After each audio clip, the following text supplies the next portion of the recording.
जिस भूसाकुटी Mumbai Hindi news channel के माध्यम से आज जिस जगह पे खड़े वो जगह जू वर्सोवा लिंक रोड है और यहाँ पे समस्या इसी है कि यहाँ पे स्पीड ब्रेकर नहीं है।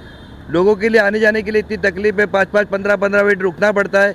लोग दिखा सकते हैं, कैमरामैन आप देख सकते हो, एक लेडीज़ खड़ी हुई है यहाँ पे क्योंकि क्रॉसिंग को बहुत मुश्किल होती है और ऐसे बहुत सारे जो लोग हैं क्रॉसिंग के लिए इतनी मुश्किल होती है स्पीड ब्रेकर नहीं होने के कारण। आज आप देख सकते हो कि यहाँ पे सलम और एसआरए और उसके बाद में यहाँ पे प्राइवेट बिल्डिंग लाइनिंग्स है, लोग का आने जाने के लिए बहुत तकलीफ होती है। इसके बारे में अपन पीपी कोकरे साहब से पूछेंगे, वो समाज कार्यकर्ता है, कि इसके बाद मुद्दा क्या है, जो स्पीड ब्रेकर क्यों नहीं है इस रोड पे। सबसे पहला आपके न्यूज़ चॅनल का मैं तहे दिल से धन्यवाद व्यक्त करता हूँ।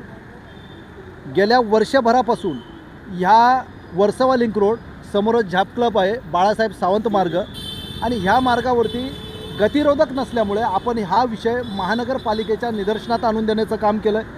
इथलं वाहतूक डिपार्टमेंट आहे त्यांच्याही निदर्शनात आणून देण्याचं काम केलं आहे, पण त्या दोन्ही डिपार्टमेंट करून अजूनही दखल घेण्यात आलेली नाही आणि ह्या ठिकाणी गतिरोधक बसवण्यात आलेला नाही। गतिरोधक इथे का पाहिजे? आज बघा कपासवाडी या ठिकाणी आहे, कपासवाडीमधून लहान लहान मुलं जे असतात हा रोड क्रॉस करून शाळेला जात असतात। महानगरपालिकेची शाळा ह्या ठिकाणी डी एन नगरला आहे। ह्या मुलांचा सुद्धा अनेक वेळा इथे अपघात झालेला आहे।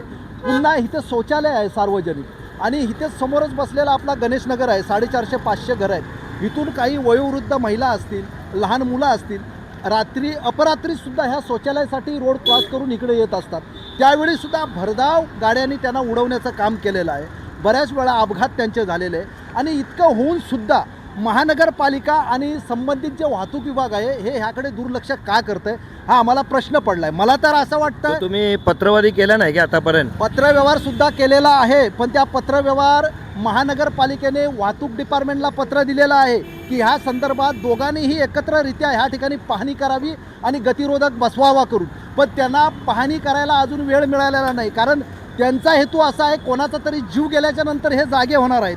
कारण मुंबई शहरामध्ये तुम्ही पाहतात बऱ्याच ठिकाणी अपघात होतात, कोणाचा तरी मृत्यू होतो, त्यावेळी हे शासन जागं होतं आणि त्या ठिकाणी पोचतं आणि त्यावेळी आपल्या निदर्शनात येतं ह्याचा पत्रव्यवहार अगोदरच कोणीतरी केलेला असतो, पण त्याकडे हे दुर्लक्ष करतात। कारण ह्यांना शासन पगार देतं आहे, खुर्च्या उभवायसाठी हे बसलेले आहेत। शासनाचा फुकटचा पगार घ्यायचा, वेळ काढायचा, 8 तास 9 तास ड्युटी भरायची आणि घरी आरामात जायचं। इकडे सर्वसामान्य मेला तर त्यांना काय फरक पडतो? सर्वसामान्याच्या घरामध्ये दुखावटा पाळला जाईल।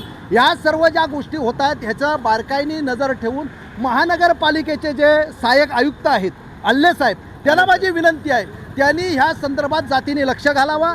महापौर असतील, आता नव्याने जे महापौर बनलेले आहेत, संबंधित ह्या वार्डचे नगरसेवक असतील, त्यांनाही माझी विनंती आहे त्यांनी लक्ष घालून वर्सोवा जुहू लिंक रोड जो आहे बाळासाहेब सावंत मार्ग झाप क्लबच्या समोर या ठिकाणी गतिरोधक दोन्ही बाजूला बसवण्याचं काम करावं आणि सर्वसामान्याच्या ज्या व्यथा आहेत त्या समजून घेण्याचं काम करावं। आज आपल्यासमोर विषय मांडलेला आहे।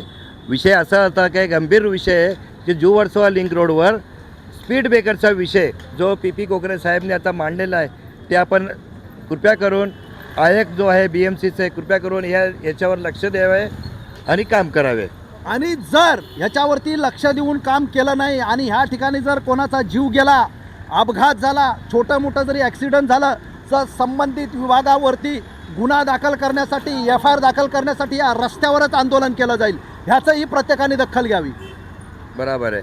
आज आपले साथ पीपी कोकरे होते, त्या स्पीड ब्रेकरच्या मुद्द्यावर बोललेलं आहे आणि त्यांनी बोललेलं आहे की बाबा अगर हे स्पीड ब्रेकर या रोडवर लावणार नाही तो आंदोलन नाही तो भूख हडतालचे कार्यक्रम करणार आणि हे रोडवर बंद करायचा कार्यक्रम करणार। मुंबई हिंदी न्यूज चॅनल आज